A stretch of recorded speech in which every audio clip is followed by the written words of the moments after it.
દેશની સીમાઓ માતાના વસ્ત્ર સમાન છે. તેનું રક્ષણ કરવું દરેક ભારતીયની ફરજ છે. ભીષ્મ પિતામહ. નમસ્કાર દર્શક મિત્રો, સરહદ ન્યૂઝ ચેનલમાં આપનું સ્વાગત છે. હું અનિતા ગોસ્વામી. હવે જોઈએ સમાચાર વિસ્તારથી. વાવ થરાદ જિલ્લાના વાવ ખાતે શુક્રવારે સવારે એક કાર્યક્રમ દરમિયાન ગુજરાત રાજ્યના મંત્રી અને વાવના ધારાસભ્ય સ્વરૂપજી ઠાકોરે વાવ અમદાવાદ રૂટ પર નવી ગુર્જર નગરી એસટી બસને લીલી ઝંડી આપી પ્રસ્થાન કરાવ્યું હતું.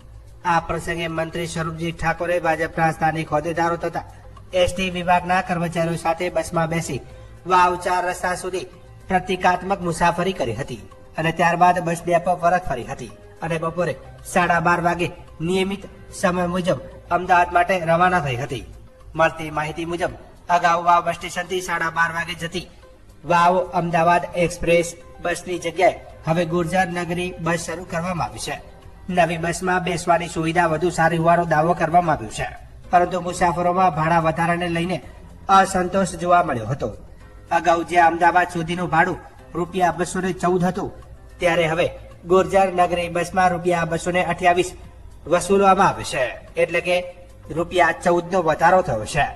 સ્થાનિક લોકોના મતે નવો બસ રૂટ શરૂ કરવાની જરૂર હતી, પરંતુ તેના બદલે માત્ર બસનું નામ અને પ્રકાર બદલવામાં આવ્યું છે, જેનાથી સામાન્ય જનતાને કોઈ ખાસ રાહત મળી નથી. વાવના ધારાસભ્ય સ્વરૂપજી ઠાકોરના બૈયક ગામ સહિત વાવ, બૈયક, બડવેલ, કોતરવાડા, નેસડી રૂટ પર વર્ષોથી બસ સેવા બંધ છે. તે ઉપરાંત વાવ ઉચપા, વાવ ઢીમા અને વાવ ભોરલ જેવા રૂટ પર બસો લાંબા સમયથી બંધ હોવાનું સ્થાનિકો જણાવી રહ્યા છે, જેના કારણે ગ્રામ્ય વિસ્તારોના લોકો મુશ્કેલીનો સામનો કરી રહ્યા છે. વાવથી બપોરે 12:30 વાગે જતી એક્સપ્રેસ બસના સ્થાને ગુર્જર નગરી બસ શરૂ થતા વિદ્યાર્થીઓ માટે નવી સમસ્યા ઊભી થઈ છે. વિદ્યાર્થીઓના પાસ આ બસમાં માન્ય નહીં હોવાના કારણે તેઓ પાસ દ્વારા મુસાફરી કરી શકતા નથી, જેના કારણે વિદ્યાર્થીઓને વાલીઓમાં અસંતોષ ફેલાયો છે. આજે આમ તો અમારી સરકાર, ભારતીય જનતા પાર્ટીની સરકાર અને ભૂપેન્દ્રભાઈની સરકારે એ લોકો માટે, સુખાકારી માટે અને લોકોને એ મુસાફરી માટે એક નવીન સુવિધાવાળી આજે 182 વિધાનસભાની અંદર નવીન બસ આપી છે.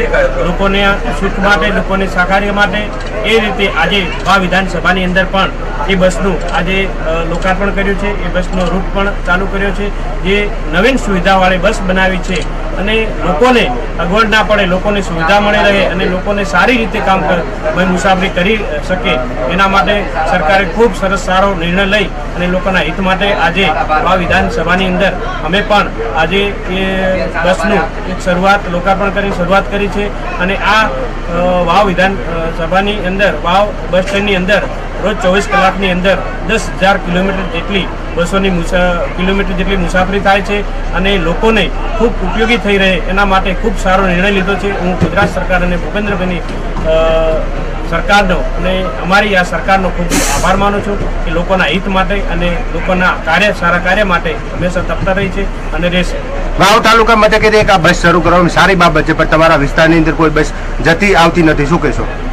દરેક જગ્યાએ જ્યાં પણ બસની જરૂરિયાત છે એ જગ્યાએ અમે સતત કાર્યશીલ રહી અને ત્યાં બસને જરૂર અમે મૂકીએ છીએ. જ્યાં જ્યાં લોકોની રજૂઆત આવે ત્યાં જરૂર અમે ફોલો લઈ અને તેમની સેવા માટે હંમેશા તત્પર રહી અને બસની સેવા શરૂ કરીએ છીએ.